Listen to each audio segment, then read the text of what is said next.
আসসালামু আলাইকুম, কি অবস্থা সবার? আশা করি সবাই অনেক বেশি ভালো আছো। আজকে আমরা অনেক মজার একটা প্রশ্ন সলভ করব। এটা খুবই একটা সোজা একটা প্রশ্ন। তো সবার আগে তোমরা নিজেরা প্রশ্নটা পড়বা, এরপর তোমরা নিজেরা সলিউশন করার চেষ্টা করবা। যদি না পারো তখন তুমি সলিউশন দেখবা। তাহলে আমি প্রশ্নটা আগে পড়ি। দেখো এখানে কি বলছে, চিত্রে দেখানো অশূন্য ক্ষেত্রফল বিশিষ্ট একটি ত্রিভুজে, মানে এই ত্রিভুজের ক্ষেত্রফল জিরো না, জিরোর চেয়ে বড় যে কোনো একটা সংখ্যা হবে।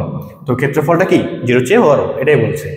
চিত্রে দেখানো অশূন্য ক্ষেত্রফল বিশিষ্ট একটি ত্রিভুজে এবি ইকুয়াল 6। তো এবি ইকুয়াল এটা 6, বিসির মানটা দেওয়া আছে 8, এসির মানটা দেওয়া আছে এক্স। বলছে এক্স এর সম্ভাব্য সর্ববৃহৎ মানে সর্বোচ্চ ও সর্বনিম্ন পূর্ণসংখ্যক মানের, মানে সর্বনিম্ন মানে মিনিমাম আর এটা ম্যাক্সিমাম।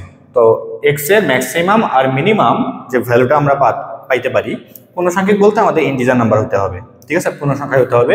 তো পূর্ণসংখ্যক মানের মধ্যে ধনাত্মক পার্থক্য কত? পার্থক্য মানেই বড় থেকে ছোট বিয়োগ করতে হয়, বাট এখানে ধনাত্মক বলছেই, মানে জাস্ট বলে দিচ্ছে ধনাত্মক পার্থক্য মানে কি, তোমার যে বিয়োগফলটা আসবে বা পার্থক্য বিয়োগ করবা এটা যেন পজিটিভ নাম্বার হয়। তো তোমরা ট্রাই করো, না পারলে তাহলে সলিউশন দেখিও। আমি কিন্তু সলিউশনে চলে যাচ্ছি। তো এখানে জাস্ট এটা সলভ করার জন্য আমাদের তেমন কিছু দরকার নেই, জাস্ট আমাদের দুটো জিনিস জানতে হবে। এটা আমরা অনেক ছোটবেলা থেকে পড়ে আসি। সেটা কি? দুইটা জিনিস, ত্রিভুজের ত্রিভুজের যে কোনো দুই বাহুর দৈর্ঘ্যের সমষ্টি অপর বাহু অপেক্ষা বৃহত্তর। আর আরেকটা কি, ত্রিভুজের যে কোনো দুই বাহুর দৈর্ঘ্যের অন্তর বা পার্থক্য, একই কথা, অন্তর বা পার্থক্য বা বিয়োগফল, পার্থক্য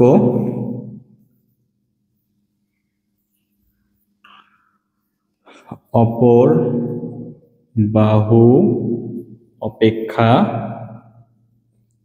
ক্ষুদ্রতর। এটা জাস্ট জানতে হবে, ঠিক আছে। কি বলছো প্রথমে, ত্রিভুজের যেখানে দুই বাহু দৈর্ঘ্যের সমষ্টি অপর বাহু অপেক্ষা বৃহত্তর, মানে তুমি যে কোনো দুটো বাহু যোগ করো, 3 নম্বর যে আরেকটা বাহু থাকবে তার চেয়ে যোগফলটা বড় হবে। তাহলে এখানে আমাদের ওই হিসেবে কি কি দেওয়া আছে, এবির মান দেওয়া আছে, বিসির মান দেওয়া আছে।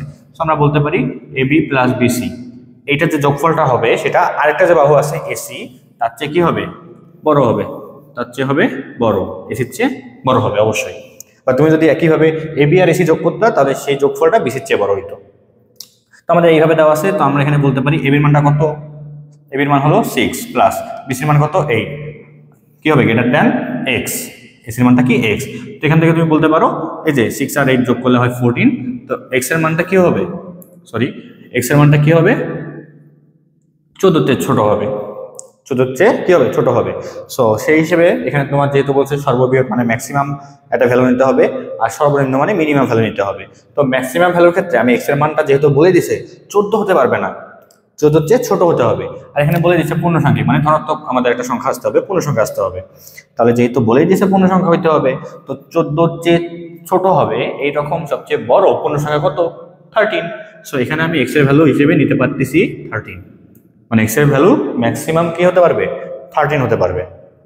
আচ্ছা এখন এখানে আসো, ত্রিভুজের যে কোনো দুই বাহুর দৈর্ঘ্যের অন্তর বা পার্থক্য অপর বাহু অপেক্ষা কি হবে, ক্ষুদ্রতর হবে, মানে কম হবে। তুমি যে কোনো দুটা বাহু নিবা, বিয়োগ করবা, বিয়োগফল যেটা আসবে সেটা অন্য আরেকটা বাহু আছে না তার চেয়ে কম হবে, ঠিক আছে। সো এখানে তুমি নিতে পারো এবি যেভাবে আমাদের আবার দেওয়া আছে, যে মানগুলো দেওয়া আছে ওইটা নিতে পারো। এখন এবি আগে নিবা নাকি বিসি আগে নিবা, এটা বলে দিচ্ছে অন্তর বা পার্থক্য, অবশ্যই তো সেটা বড় থেকে ছোট বিয়োগ করতে হবে। তো তুমি আগে বিসি নিবা, ঠিক আছে। সো আমি এখানে লিখি BC minus AB, BC minus AB, এটা কি হবে, দেখো ত্রিভুজের যে কোনো দুই বাহুর দৈর্ঘ্যের অন্তর মানে পার্থক্য অপর বাহু অপেক্ষা ক্ষুদ্রতর, মানে অন্য যে বাহু থাকবে এক্স তার থেকে এই বিয়োগফলটা ছোট হবে। এক্স বলতে এখানে আমি মান আগে নামটাই লিখি এসি। সো এখানে তুমি যদি এখন মান বসাও, বিসির মান কত 8, এবির মান কত 6, তাহলে এখন তুমি এটা কি হবে, লেস দ্যান এক্স। তো এখানে করো 2 লেস দ্যান এক্স। তার মানে কি বোঝাচ্ছে, এক্স এর মানটা 2 এর চেয়ে বড় হবে। এখানে আগের বার ছিল এক্স এর মানটা 14 চেয়ে ছোট হবে, আর এখানে এক্স এর মানটা 2 এর চেয়ে বড় হবে। এখন তুমি চিন্তা করো, তোমার তো লাগবে কি এখন সর্বনিম্ন মান লাগবে।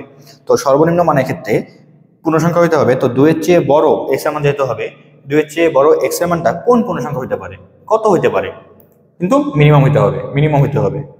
সো 2 এর চেয়ে বড় সবচেয়ে ছোট বা সর্বনিম্ন সংখ্যা কত, 3। যেখানে এক্স এর ভ্যালুটা হবে 3, আমরা নিচ্ছি 3। তো ম্যাক্সিমাম নাম্বার পেয়ে গেছি, মিনিমাম নাম্বার পেয়ে গেছি, বা ভ্যালু পেয়ে গেছি কত দৈর্ঘ্য হতে পারে এক্স এর। কারণ কি তোমাকে প্রশ্ন বলছে ধনাত্মক পার্থক্য কত, এই যে ম্যাক্সিমাম আর মিনিমামের পার্থক্য কত। এখানে পার্থক্য কত হবে, পার্থক্য কত হবে, অবশ্যই বড় থেকে ছোট বাদ, 13 থেকে 3 বাদ দিবা। ম্যাক্সিমাম হলো 3, মিনিমাম হলো 3, সরি ম্যাক্সিমাম হলো 13, মিনিমাম হলো 3।